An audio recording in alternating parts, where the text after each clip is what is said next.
Welcome to Bills and Buzz Legislative Communications for Advocates. I'm Larisha Collins, the Marketing and Business Development Manager for Change Consulting.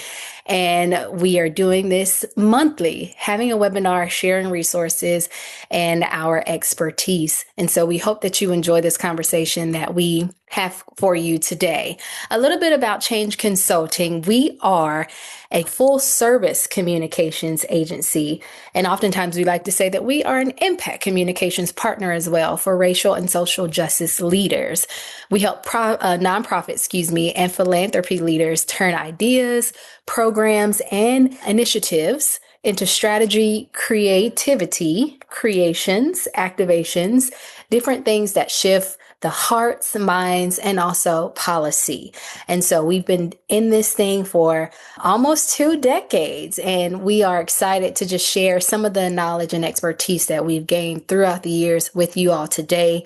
We have 2 great speakers who will be coming before you, sharing insights with you all. So I'm excited for you guys to get to know them and see them as well. And if you want to learn more about Change Consulting, we ask that you just head over to our website. It's change-LLC, and that link will be dropped in the chat for you as well. Head over to our website so that you can learn a little bit more about Change Consulting. And also, if you are interested in learning more about our services, please feel free to book a consultation with us. We'd love to share more of what we do, and we'd also love to know if you have any communications needs that we could assist you with. And so again, just want to let you know that is available for you as it pertains to our services on our website. You can learn more about what we do. We plan, we act, we train. We like to say we get it and we get it done. So again, I'm Larisha Collins, the Marketing and Business Development Manager for Change, and I will be sort of moderating or leading this conversation as it pertains to the oversight of it. But those who will be sharing the information with you, their expertise with you, will be Layla Crater, who is the Chief of Staff for Change Consulting, and we also have Rebecca Farmer, who is the Vice President of Media Relations. And so now I'd like to turn it over to Layla, who will walk us through what you can expect throughout this webinar today. Thanks everybody for joining us today. Welcome again to the latest session of our monthly webinar series, offering tips and tricks and tools that our advocate partners can use to advance legislative communications for this year's California legislative cycle.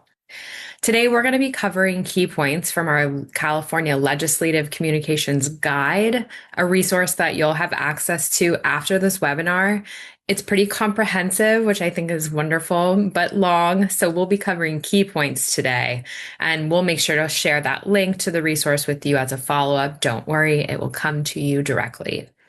So in terms of our agenda, we're going to start out with a basic overview of California legislative communications and that legislative comms life. Then we're going to spend some time talking about your narrative North Star, how to get strategic about your legislative communications, how to develop messages that work for you, and tips for working effectively in coalition spaces. We'll definitely make time for tactical recommendations at the end before we close out with questions and answers. So please feel free to drop any questions that you have in the Q&A feature of the Zoom. We'll make sure to be monitoring that throughout, and we'll get to those at the end. So without further ado, I do want to spend a little bit more time introducing Rebecca, who's our Vice President of Media Relations. She has worked in advocacy and communications for 20 years and has helped pass bills in California under 3 governors. And before coming to Change, she led communications at the Movement Advancement Project with an emphasis on amplifying the stories of trans youth and their families in the face of anti-trans legislation. She's also worked at the ACLU of Northern California, where she worked in communications coalitions on dozens and dozens of bills around criminal justice reform, racial justice, reproductive justice, and education equity. So welcome, Rebecca. I will pass it to you. Hello, everyone. Thanks for being here. So, just quick overview on legislative communication. So, this webinar is really targeted towards California legislative process. There may be folks on from other parts of the country, and so the process is similar in other states. The politics, context, and timeline varies, but there are some tools that you can use no matter what state you're in. Though this is going to be a lot focused on California. So, big picture, when I think about legislative communications, the reality is that this is not just about passing the bill or stopping the bad bill. This is an opportunity to own your narrative and to be proactive about the worlds that we're building. So those remain true. The narratives that we're advancing, the kind of communities that we want to live in, those are true no matter what happens with the bills themselves. The bills are also very important, obviously, but this is a massive narrative opportunity. So I want y'all to keep that in mind as you're thinking about legislative comms. And the reality of legislative comms life is that it's bonkers, right? So things move quickly. There's lots of back and forth. That can be frustrating. It is part of the process. And so once you have an understanding of how that process is, you can kind of ride the waves instead of being at the mercy of the current and the tide. So we also know things can change so much throughout the legislation. The bill language can change. The bill author can change. The bill sponsors can change. And there are so many pieces that we do know. And so we'll talk a little bit about Layla will speak later about finding your North Star, because really knowing that you were rooted in your narrative and your vision that's what you can hold on to kind of rise above the bumps of the legislative process and really be focused on this as a narrative opportunity. So the way that a dancer spinning holds a spot of a gaze so that they don't get dizzy, that is a way to effectively move through the legislative cycle when things are just by definition, the quickly changing back and forth of the legislative cycle, but we can maintain our vision from that. One other big picture piece is that not all are, like, we all know this. We've had bills that we've worked on that are so important. We know they're so important, and the bill gets killed in committee. It's held in suspense. It becomes a 2-year bill. Collectively, movements in California have passed so many pieces of legislation that have made this state, the things that are going well, that have really created that. And not all our bills are going to pass.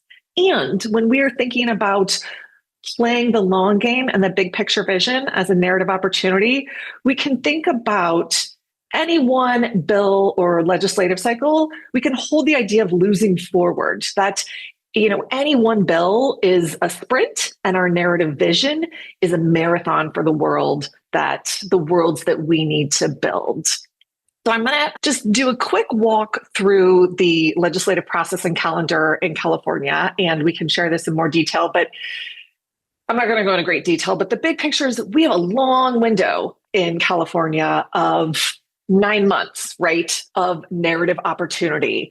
And so we'll talk through some tactics later in the webinar, but even though committee hearings are going to be voted on in the spring, and then later in the spring, bills are going to the full floor vote, we have points where we can be proactive throughout. And so when you have a sense of the calendar, you can plot out, here's my narrative timeline of how I'm going to implement communications, regardless of what happens to the bill, that we're going to keep moving through the process and look for creative opportunities to advance our narrative throughout. That's a very quick overview. We can share that calendar later, but Layla will talk to us about North Star narrative. Thanks, Rebecca, for that overview and for doing some ground setting for us. And yes, let's start out by talking about the North Star, or really that narrative that you want to promote. If you have ever worked with us or watched our webinars before, you know that we always start from a place of narrative and strategy. And narrative is really that underlying story about who we are and what we believe and the future that we're trying to shape. Your narrative North Star should be rooted in your values and your vision. And again, I'm just reemphasizing all of Rebecca's key points. It will remain true regardless of what happens in the legislative session. And every message is an opportunity to reinforce not only what the legislation will accomplish, but why it matters in the larger story that we want to help shift. So a couple of examples, we want to give you real world examples that you can work with. California keeps families safely housed by treating housing as essential infrastructure. And another one is transgender youth are respected and supported for who they are in California schools. So, how do you make this happen for yourselves for real? We recommend by starting out with a one pager to develop your narrative. Seriously, do try to keep it to one page to practice being succinct. This will pay off later, especially when you get to the materials development. The summary should define the specific policy problem and why it matters now. Name 2 to 3 core and shared values. Also name the dominant narrative that you're up against and your plain language and succinct counter narrative. I would recommend including some do and don't languages to be really explicit about that, phrases to use, phrases to avoid because they reinforce the opposition frame, and then definitely pop in a couple of ready to use sentences like this bill says blank. In California, we believe blank. So this is an essential strategy document that will go a really long way in equipping you to communicate effectively while also efficiently navigating the inevitable ups and downs of the legislative cycle and keeping your heart rate at its lowest possible while you do it. And one more thing I want to clarify about the narrative North Star when it comes to, and this will be more relevant when it comes to the materials development. This is your truth. It doesn't necessarily have to be what you use in external messaging, like in a legislative testimony, in a hearing, or in a soundbite when you get interviewed by Politico. There might be some overlap, but there isn't always. It should really inform your messaging. Once you get that down, your narrative North Star, or that values-based story you're trying to tell, get crystal clear on your strategy. And that part starts with goals. Name them. Get super specific. What are you trying to accomplish? And that's what are you trying to both accomplish in terms of policy and legislative outcomes, but also that wider narrative goal and those narrative outcomes that Rebecca mentioned that remain true throughout the ups and downs of the cycle. Spend some time getting aligned with all the people that you're working with and the organizations and the groups. So that means within your organization, between you, the comm staff, and then the policy and program staff and teams, but also within coalitions that you're working with. And Rebecca will talk a little bit more about that later. It's just really important that everybody is singing from the same songbook about the legislation. Take that legislative calendar that we popped into this presentation or the legislative communications guide that we'll share afterwards and add to that any moments, upcoming milestones in your own organizational calendar so that you have a list to reference to make the most of these known moments that you know will be coming up. That will equip you to be able to maintain proactive communications and efficiently react to moments in the news cycle and the legislative cycle. And again, this is a marathon, not a sprint. So be ready to play the long game, consistently communicating your vision and your values no matter what happens before September. And we know the list of what could possibly happen by September may be quite long. Rebecca, I will turn it to you for audiences. Wonderful. I will say one more thing about strategy. Can we go back to the strategy slide quickly? When we're thinking about both our legislative outcomes and narrative outcomes and getting clear on goals for that, what that can mean is that we can have internal conversations about, you know what, we actually need to pass this bill. And so we need to do whatever we can, whatever political concessions we need to make in order to get that bill passed. That's not always any individual organization's goal. Sometimes the goal might be, you know what, we want to pass this bill and we are going to hold the line on our narrative and not make concessions intentionally, even if that harms the likelihood that a bill passes. So getting very clear on that internally is important because it will help how you show up in coalition. It will help how you develop your legislative communications. It doesn't have to be anything that you communicate outside your organization.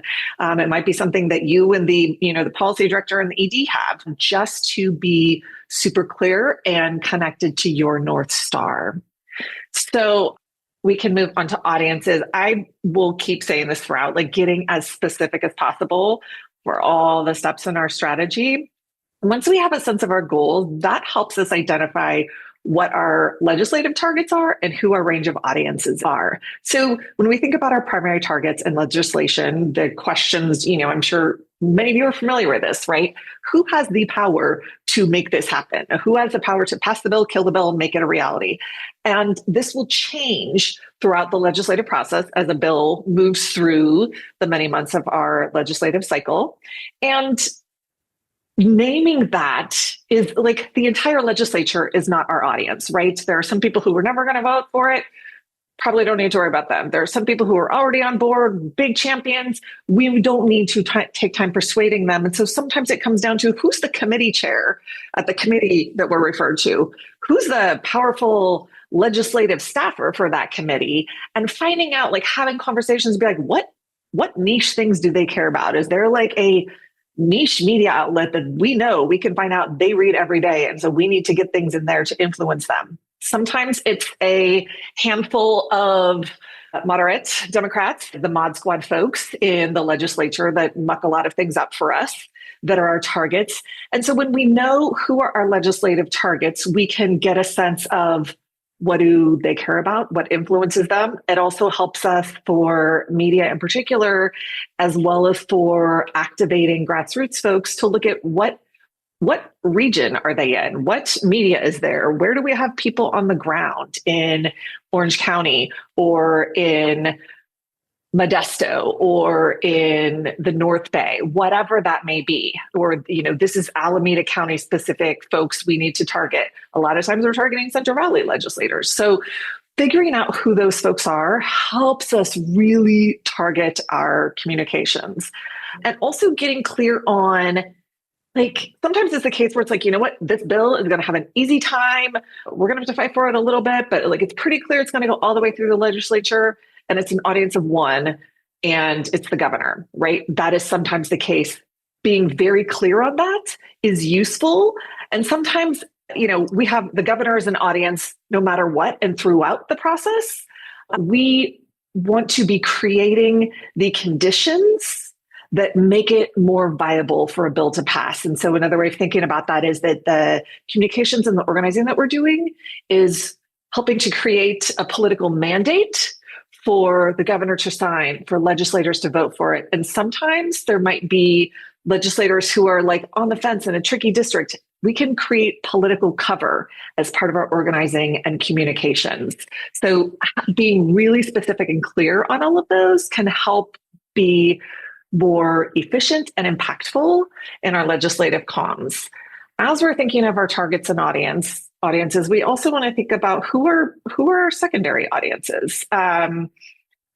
A circle out, who's our base that we need to keep in touch with? Our coalition folks? Are there people we need to activate or keep in the loop? Are there people who were impacted that we want to make sure are part of the process of advancing a bill? So all of these folks and getting really specific is key. I will also caution that, again, to be specific and to not say the general public or everyone in California is our audience, because we can't reach 39 million people, 40 million people, right, who live in this state. And that's okay. So who are the types of people when we can think about, this issue needs to reach moderate to left-leaning moms who, vote left on lots of things, but still have problematic views on criminal justice reform issues. That's like naming a specific set of audiences. So that's one example. And thinking of the types of people or what regions that we need to target our messages to can help us really, really get refined to have impactful comms. And bonus, when we can identify what motivates our target audiences, that also what they care about, who influences them, that helps us identify who are the most effective messengers. Sometimes it's our organization and our community. Sometimes we need an external validator who has the ear or is a persuasive first-person perspective, or some, power broker or business owner, whatever it may be, to be the validator and the strategic messenger.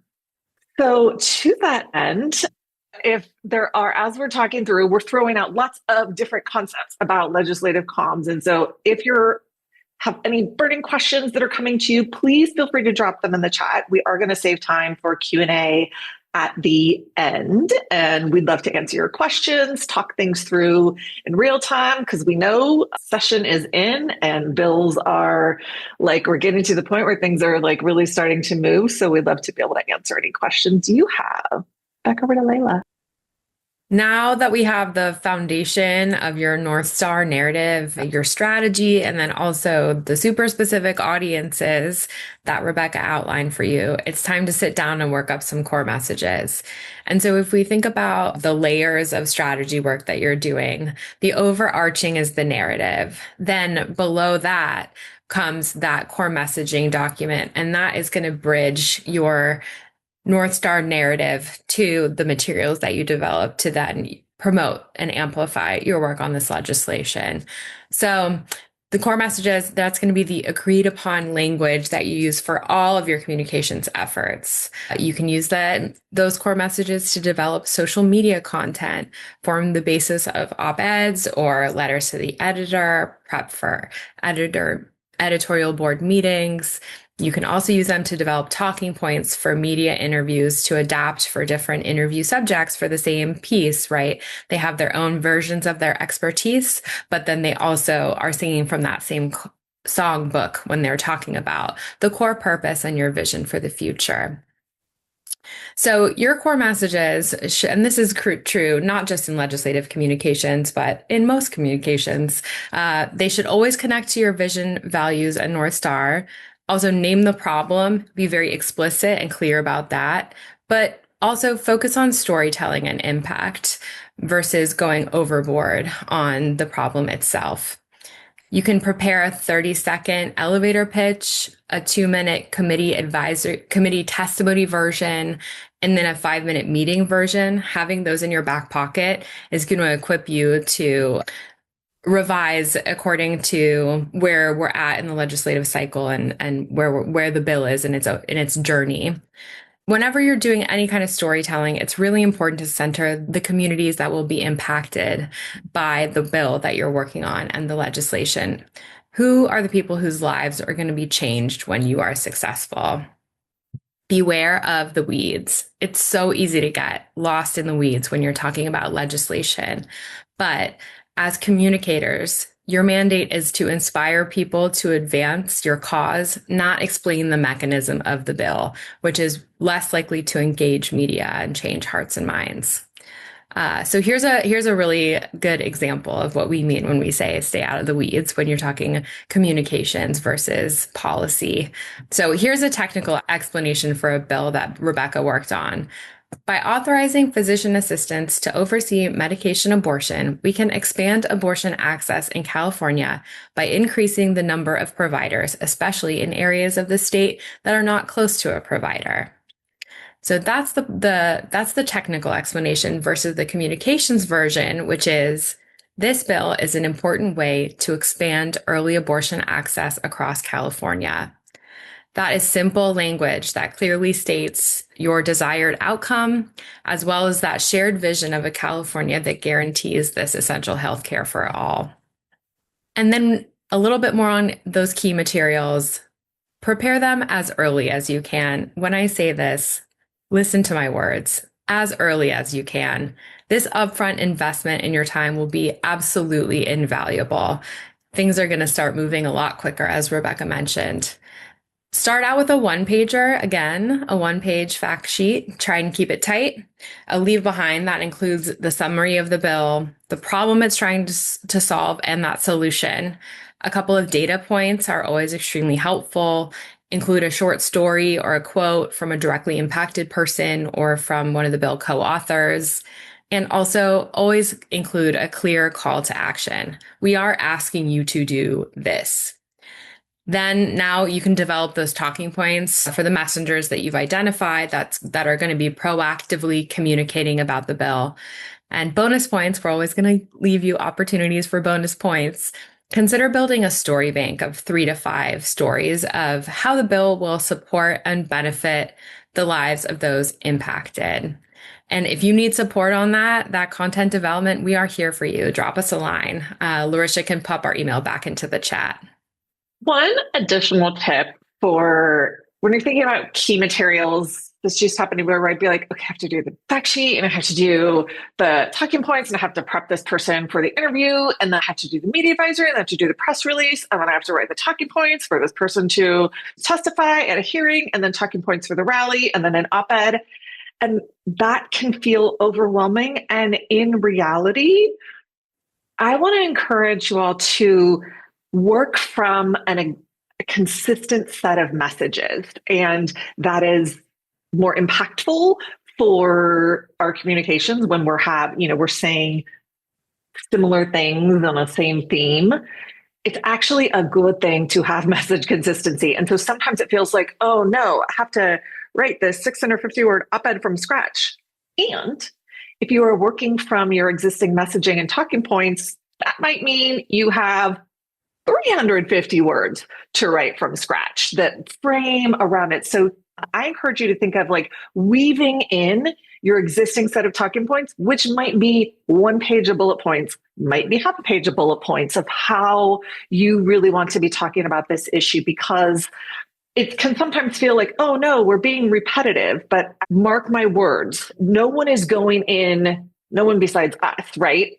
In our organizations and movements and partners are going and looking at our social media, our fact sheet, and our press releases. Do you know what I mean? To look and be like, oh, they're saying the same thing. The way, when we think of how people receive information externally, having consistent messaging points is a reminder of, oh, right, that thing, right? Like we all have a commercial or a theme song that we grew up for a TV show or grew up watching to that you know every word to. And that is because repetition helps our brain retain things.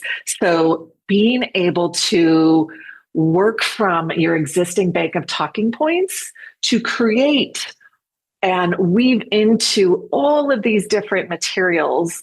Number one, message consistency, which helps it stick throughout the legislative cycle. It's make sure that you're clear on your values if you're not like coming up with a new way of saying things every time. And it also can be, like in practical terms, a huge time saver when you're not starting from scratch. I will also say, of course, that as we're moving through a leg cycle, the world around us may change quickly. Something may change with the bill, and we may need to update some of our messaging and have it evolve as a living document. Definitely do that as needed, but then that becomes the new bank of messages that you can then build on your key materials from. Okay, so I want to talk about working in coalition and some tips for that, because I can't remember a bill I've worked on that was not done in coalition. This is just really how we do our legislative communications pretty much everywhere. So shout out to the Golden State Valkyries as like an example of a team. I just kept thinking of that as like working in concert and everyone plays their own role. May the players get what they want out of the collective bargaining process, side note. But when we're in coalition, right, the big picture is we can go further together and we need each other and we support. And coalition, sometimes there can be some tricky moments. And so having conversations early on or as early as possible in coalition about what are the roles we're each going to play. There's usually the broader coalition, maybe the policy folks. Sometimes there's also the smaller communications coalition. That might be just like 1, 2, 3, or 4. It might be a small group comms folks in the broader coalition. That can be extremely valuable to figure out how you're going to best work together in the short-term sprint around this bill and over the long term, because many of us work year after year on, even for folks when you're moving to a different organization, we may stay in the same general movement and be working on the same issues. And so building trust and building connection in how we work together can help us be more impactful. We could also name our capacity, right? To not assume that everyone's got full time to work on the bill. If one person says, you know what, my boss has said, this bill is my biggest priority and I can spend up to 50% of my time on it, that's great to know, because someone else might have less capacity and that might change over months. And so having questions about how to hold the work together and doing that intentionally can make it more manageable and build that coalition infrastructure in the long term, while also having a more impactful ledge comms moment. Another piece for working in coalition is we often have slightly different goals or sometimes audiences or strategies or theories of change from people in our coalition, right? That is okay. That is how it works. And I find it very helpful to be as explicit as possible with each other instead of getting stuck navigating it at a tactical point, right? Like it is when Layla talks about singing from the same songbook, one person might be singing just the chorus, right? Or it might, like, there are different parts. It doesn't mean we're all singing the exact same words at the same tune.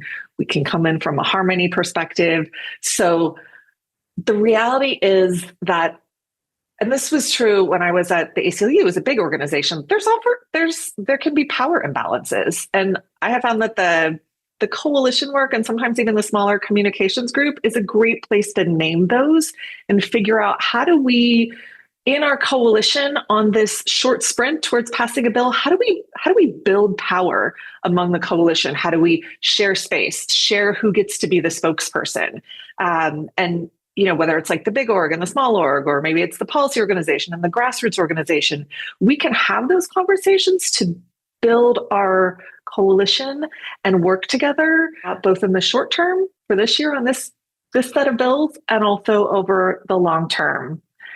Likewise, when you've got a bunch of comms people or like people who are holding maybe both policy and comms, that's a lot of expertise. And so to figure out what expertise everyone has and where you can leverage that on a particular bill, someone might have amazing video skills that you can put to use for social. Someone else might be like an incredible quick writer that can like churn out an op-ed that is publish ready. Someone else might have great media relationships. Mapping out what those sets of skills are and sharing them across the coalition, being intentional, is a really good practice, because ultimately, I think everyone knows this as people who come from movement work, is that we really can go further together.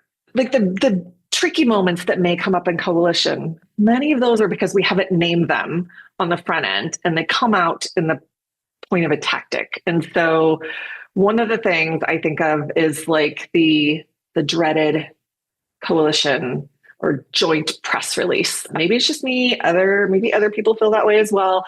But what I find there is that sometimes we're trying to take everyone's voice and come up with language that fits for everyone. Sometimes that works. And if so, that's great. That isn't always organic and authentic for every coalition or for every organization in the coalition. And so there are some workarounds where you don't need a joint press release. You might want to use one, and that's fine. And you might say, you know what, we want to have a press release ready to go in advance of this committee hearing so that reporters know the range of people that they can speak to. You don't have to spend time writing a long press release explaining what the bill does if the audience is the reporter, because if the reporter's covering it, they know what the bill is about. But what you can do is provide the analysis and the vision and who are the spokespeople to talk to. So instead of doing a long, laborious joint press release, what you could do is have a grouping of short statements. So it could be like an intro paragraph, it's about this bill, and then could be 10 quotes, could be 5 quotes, whatever.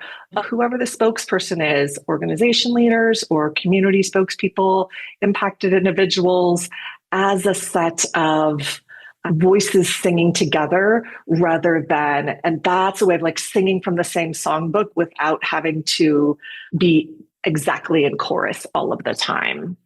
So we can move on to some more tactical recommendations. And I will say quickly, like we'll get more into this in our legislative comms guide, which you'll all get a link to and encourage you to look through. We hope it's useful. But big picture, when we look at all of the range of tactics around legislative communications, I encourage you all to think of them as an ecosystem, right? So there's the media relations piece, there's digital, there's, even within that, there's like your email blast, there's your social, there's what you do on your website.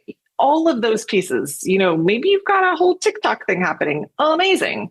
And then you've got the hearings and the organizing, all of the different pieces. Those are part of an ecosystem. And so they don't need to be running on separate tracks, separate from each other. They can actually inform one another and be in relationship to one another. So media relations can then inform your digital. Social can be something that you then repurpose to share with reporters. So that's a way because truly when things are moving so fast in a legislative process and because we don't control the process, the thing is going to come up on the day when you already have a full day and you have to, pivot and change it quickly.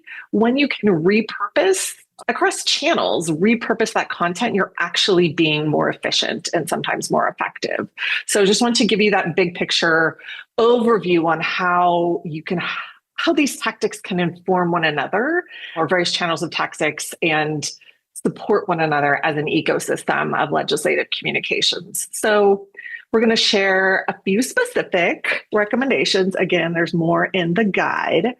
With reporter relationships, start, like Layla was saying, for materials, start early. And so start early, and also you have many months, maybe if the bill goes all the way through.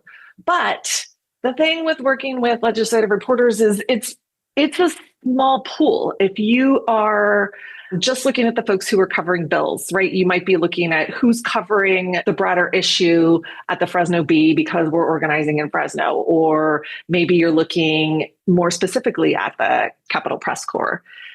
You can identify who that set of people is and start getting to know them, reach out to them, start early, lay the groundwork so that when the committee vote happens, the reporter isn't hearing from you for the first time after the committee vote or right before the committee vote. When you can have conversations with them, so they reach out and can say like, oh, that Layla who's been reaching out to me. Oh my gosh, she was so helpful when we talked a month and a half ago. I will pay attention to the email she just sent me about the committee hearing that's upcoming. Oh, I do think I want to talk to the spokesperson she recommended. So things like that, where you can create the components of the story that they might write and offer that to them and really help shape what their coverage is. But that doesn't come just from sending out an advisory before the hearing or a quote after. You can do that. You should do that and develop those relationships in advance and start watching who is covering, right? So look at the handful of outlets that are doing political coverage and see which reporters, okay, this person's covering this bill, this person's covering this bill. It might be that early in the session, there's no reporter who's assigned to cover your bill. It's a great opportunity to introduce that issue, because early in legislative process, there's, I don't know how many bills. What is 1,000 bills get introduced it's an insane number of bills. And so early, I've had reporters say to me there's so many bills right now. I'm not paying attention to most of them until after, until June or later. So that is the reality. And so sometimes getting a bill on a reporter's radar, if you want attention, can actually help create the conditions to make it a bill that people are watching, and can sometimes help build that political mandate and political cover when you're leading with storytelling and strategy and the impact on communities that this bill will have. So there's that piece. I talked about what I call the dreaded joint press release. Clearly, I have PTSD from that. I'm working through it. The other thing I want to say is that you can create media moments, right? So there are built-in media moments throughout the legislative process. You can create them. You can figure out creative ways. It doesn't have to be a press conference or a rally. It can be something that I could go on and on, but there's any number of ways where you can create a media moment to capture reporters' attention. Also, I don't think I need to tell anybody here. I bet a lot of you are here because you saw our webinar announcement on social media. It's essential to maximize your own digital channels to amplify your campaign or your bill or whatever work you're doing in 2026. And I know I have email and social media here. Also super important to make sure that your website reflects your legislative priorities. Can you add a page on your website about this bill or the slate of bills you have this year? Also, Sending emails at key milestones to highlight those media moments that Rebecca was talking about is really important, and to share key actions and overall progress with your stakeholders. You want to be in touch with those folks that took the step to sign up for your emails. Let me tell you, it's really important. And choose priority social media platforms based on where your base, your targets, and the media you care about actually are. People are moving away from Twitter. Yes, I'm calling it Twitter. Some of them are moving to Blue Sky, but some of them are moving to LinkedIn. It does take some legwork, but you can find where people are actually having these conversations. Make your contributions there. Then I know that it can be very difficult looking at a big editorial calendar for social media posts. Plan an actionable and a sustainable content calendar. If you're not an organization or an advocate that can post 3 times a day, that's okay. 3 times a week would be great. 1 time a week is better than 3 times in a day for 3 days in a row, and then not again for a month. Consistency is really, really key. So I love thinking about legislative hearings as more than just a hearing, and I encourage you all to do so as well. I think of treating it as you would treat a press conference. So we'll spend a great deal of time, we collectively, it might not be that comes to people directly, but like planning for having a community spokesperson testify, having our policy person or executive director testify at a legislative hearing. Reporters are covering most legislative hearings, not all of them, but if you've been, hyping things up and like connecting reporters to, this bill is happening and this, this committee hearing is coming up, you can get a reporter there if they're not already going to be there. And then think of whatever that legislative testimony is, think of it not as talking about the technicalities of a bill, but bringing in those storytelling elements, reflecting and drawing on your beautiful narrative North Star and your vision, and using it as a way to talk about the real impact, right, of the bill. You can also take the content and repurpose it. You could have, let's say your executive director or a community member just testified. You can have an email ready to go that is pretty much the text of their testimony, whatever they delivered or what they plan to deliver.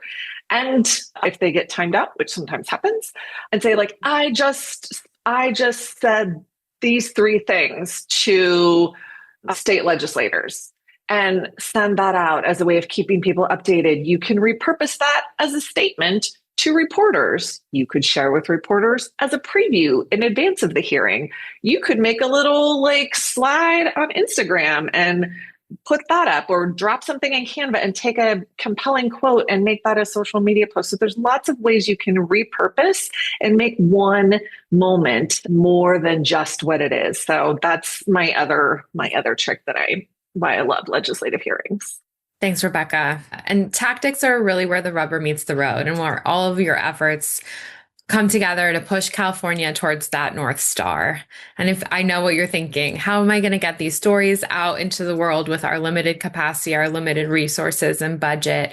How do I figure out the best channel to reach my audience of one? I'm looking at you, Mr. Governor. Reach out to us. We would love to talk to you about how we can support your efforts this season.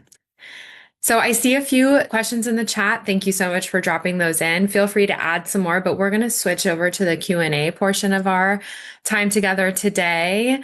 We'll do our best to get through them. But Rebecca, I'm going to pose the first one to you.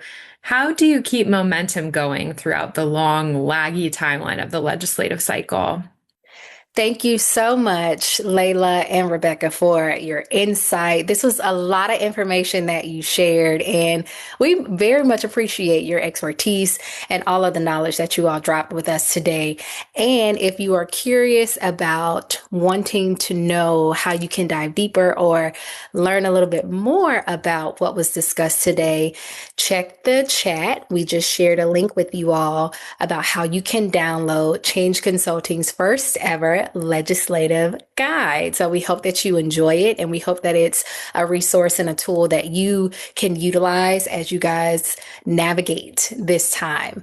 And also, if you're looking for just more in-depth conversation about your communications needs, please reach out to us.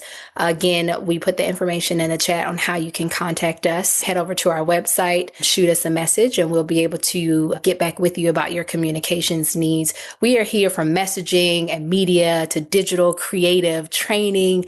Our team just loves to work alongside you to build communications that are aligned with your values and designed for long-term impact. So we greatly appreciate each of you for your time today, and we hope that you enjoyed all of this information. And we just want to say thank you for joining us for Bills and Buzz, and be on the lookout for next month's webinar. We'll drop those details for you soon. Don't forget to follow us on all social platforms, Change Consulting, and we look forward to seeing you guys next month.